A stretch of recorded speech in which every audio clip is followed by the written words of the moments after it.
Martha akaambiwa, anaambiwa Martha, Martha, Martha, umejishughulisha na vitu vingi sana, lakini Mariamu amechagua fungu moja ambalo kwa hilo hataondolewa.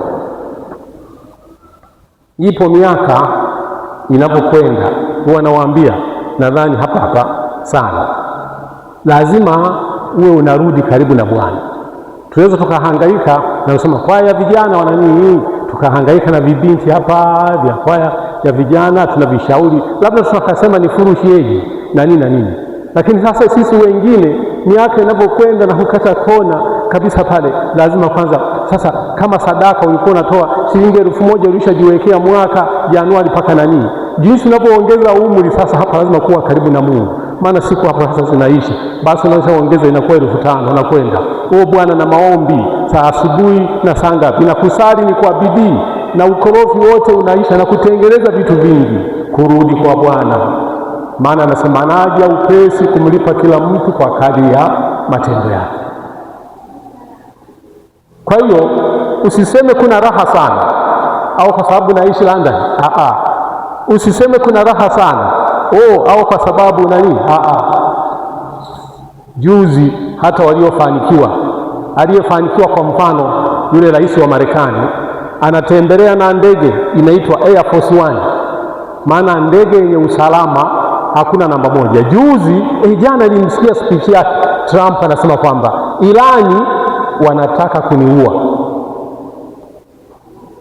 Nenda hata Ikulu kwa Rais Samia umuulize kwamba mama, baada ya kuwa rais naona unatumbua sana, una amani? Hakuna amani, yaani duniani hamna amani. Uwe rais utatamani kama vile Mwigulu waziri mkuu atatamani siku moja awe rais, hakuna amani. Sijui nani mkuu wa mkoa awe waziri, akifika hakuna amani. Yeye mwenyewe polisi anayelinda benki pale, maana saa yote anaweza akauawa, hana amani. Amani yote inapatikana kwa nani jamani?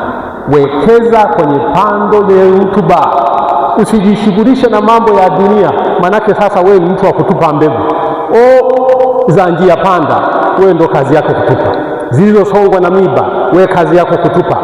Zilizo chini ambako ni jiwe wala haziwezi kumea, ndo kazi yako. Bwana sifiwe sana. Hapana. Ukijishughulisha sana na dunia, ni kweli ni raha, lakini asanteni sana, mbarikiwe sana wale wenye sadaka iliyotukuka, wale kila Jumapili, hata kama ulikuwa safari unaweza ukaacha hata bahasha wakupelekee, wale mnaosali kila Jumapili kwamba wewe yani lazima pote ya mbali hata iweje, wakasana hata mguu nauma lazima ukaingia. Mbarikiwe sana, mnawekeza kwenye pando lililotukuka, kwenye rutuba nzuri. Bwana sifiwe sana. Kanisa uko mbele kuweka kila kitu hapa, tunazungumza na mambo mengi, hiyo ni rutuba nzuri. Wapendo wangu, kwa asubuhi hii nataka sana niwakumbushe, hakuna muda wa kupoteza sana, tulio nayo mengi yote ni ya muda. Sasa mimi nakumbuka kwa nini nayaona ya muda. Yupo askofu mmoja mwanamke Mwamerika, tulienda naye semina wakati mimi nilikuwa ni mchungaji kijana. Nilikuja ofisini hapa siku hiyo, wakasema anatakiwa mmoja aende Amerika nikiwa kijana kweli. Basi wakasema anatakiwa waende vijana. Mimi nilipelekwa nikiwa kijana. Kuna maaskofu wawili kama mimi na wao wamebarikiwa. Yupo mmoja kutoka Uingereza, yuko mmoja kutoka Marekani, tulienda nao kama vijana. Sasa juzi nimekutana nao na wao wamezeeka kama mimi. Sasa ndo naanza hapa sana kwamba hapa hebu tuangalie. Nikakumbuka maneno ya Kardinali Pengo, yule Mkatoliki, siku amestaafu. Alisema hivi, mimi nimemaliza kazi ya duniani, Na leo alisoma kwa waumini kama hapa, amepanda kama hapa, akasema, akaonyesha barua, na Papa ameniandikia barua mimi, sasa nimemaliza kazi. Mnaona jamani, wakaisoma wote pale kule kwenye kanisa la Pugu, lakini akasema nimebakiza kazi moja, nimebakiza safari moja, kulala milele daima. Sasa swali moja, Kardinali Pengo yuko na mzee alichagua kabisa na mahali pa kulala, akasema mimi nitanizika Pugu.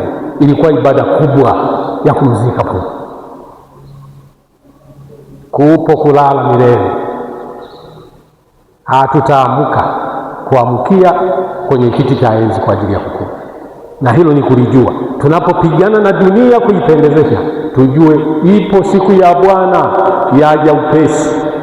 Lazima kila mtu anayelicha jina la Bwana awekeze kwa Bwana, aweke mbegu zake kwenye rutuba, na shamba zuri ambalo sio njia panda wala sio miiba wala sio jiwe wala sio rutuba iliyoharibika, ni kwa Bwana Yesu.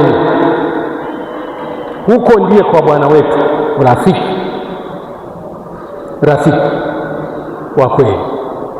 Mimi bahati nzuri, mimi niliwahi kusimama uchungaji.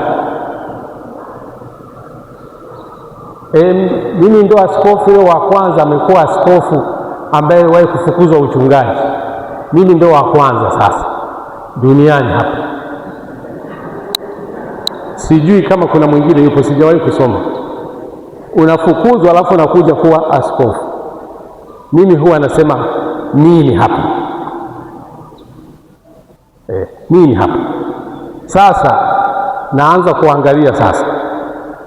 Naanza kuangalia sasa Mungu wa huruma jinsi alivyo hapa.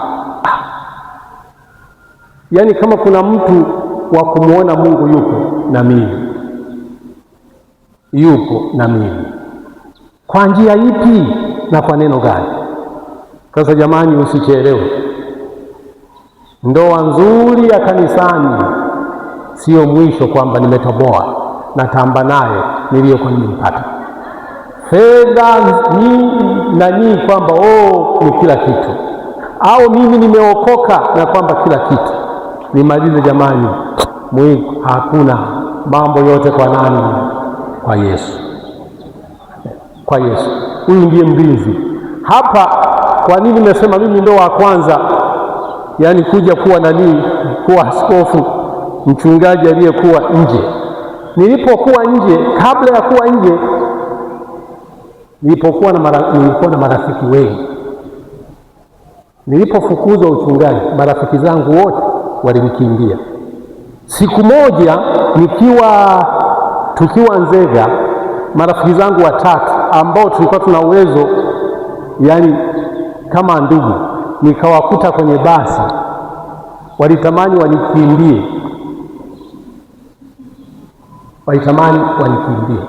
ila mwanamke jamani, ni wa muhimu.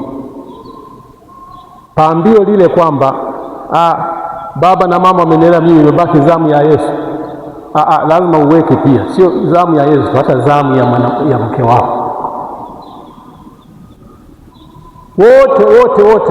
Wote jamani, sikumpata rafiki yangu original wale tulioishi nao hata mmoja. Lakini mara ya kwanza nimerudi kwa mkupuo wa kwanza tu, mwenyekiti wa jimbo, marafiki zangu wote walirudi. Nikajua kumbe mambo yote ni kwa nani? Yesu ndiye namba moja, ndio rafiki wa kweli. Hakuniacha, ndiye aliyenibeba akanisafisha na kuninawisha. Ilikuwa sawasawa na ngamia kupenya kwenye tundu la sindano. Unarudije kutoka kufukuzwa? Na mimi niliporudi nilikaa miaka 3 tu. Nilipomaliza miaka 3, silo nilikuwa mle, Kidifu anaelewa, walikuwa mle. Nikawapiga wote waliokuwa ndani kwa sababu ya nani? Ya Yesu. Tumekaa miaka 4 tunatafuta askofu. Wote wakasema jamani, kwa huruma za huyu mzee, tena mtu wa msamaha, tumpe kula zote. Bwana sifiwe sana. Ndiyo maana mimi na Bwana, mimi na Yesu, pando langu na nitakapoishia hapa. miaka yangu ya mbele itaisha, ataingia na mwingine, lakini natamani sana siku hiyo namaliza na nani? Na Bwesu. Bwana sifiwe sana. Sasa na wewe jamani, na wewe jipe kwamba wewe huwezi kuwa askofu kama mimi, maana askofu lazima wewe mchungaji. Wewe hauwezi kuwa askofu kama mimi. Wewe jichukulie tu mimi ni binti, nina sura nzuri itaisha. Mimi ni waziri, kuna siku utatenguliwa na rais, lakini wanaolitii jina la Bwana jua la haki itafanyika, linawazukia. Sasa mafanikio usiyaweke sana kwa hapa duniani, si hivi na nini. Rafiki zangu, kwa mfano mimi, wengine mnatoa na siri, mimi huyu damu, rafiki yangu damu, subutu. Hebu ingia kwenye matatizo, damu atakutolea siri zote. Lakini kwa Bwana Yesu, sikiliza anaposema, mimi nakwenda kuandalia mahali.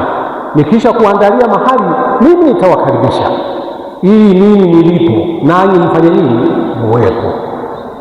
Wanasiasa hawa wanasiasa wakina Kijifu wanaweza kukwambia tutajenga daraja, tutafanya nini, tutaweka lami hapa, hata wasijenge.